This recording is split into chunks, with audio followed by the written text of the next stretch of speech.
how do we deal with criticism? You talk about criticism in the book. Right. As someone whose platform is growing now, this is something that personally for me is a really important thing. I'm starting to garner sufficient traffic that criticism comes thick and fast. How can I deal with it?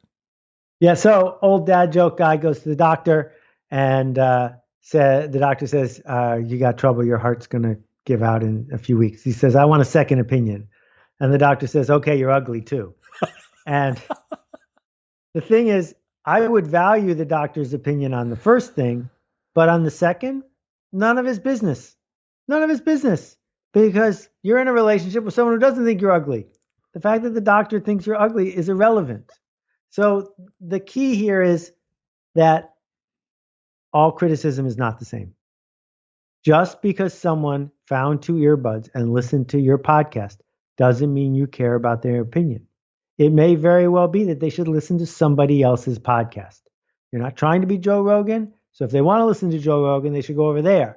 If they start saying you need to do these things to be more like Joe Rogan, so I'll like you, you need to say Joe Rogan's over there. And that was a huge lesson for me to figure out who are we seeking to serve? Where's the smallest viable audience and how do I ignore everyone else? So 15 years ago, I took comments off my blog and there was an outcry. This is not a real blog. There's no comments. Don't you care? Blah, blah, blah. I realized if I left the comments on, I was going to write every blog post a little bit longer, explaining myself a little bit more, trying to get rid of any place for someone to criticize me, and eventually I'd have no blog. So I had a choice, blog with no comments or no blog, and I got rid of the comments. And 10 years ago, I stopped reading the reviews on Amazon. Haven't read one ever since.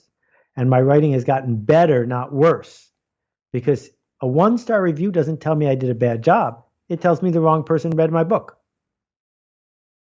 I love that. I also think that it ties in a lot with enacting whatever you feel is true to yourself in creativity, because if it's something that is genuinely unmolested from what you want to do to its creation, you don't second guess it. I think criticism probably strikes at people who are playing this metagame or perhaps being a hack or 20% hack, 50% hack, whatever, particularly harshly. Yes.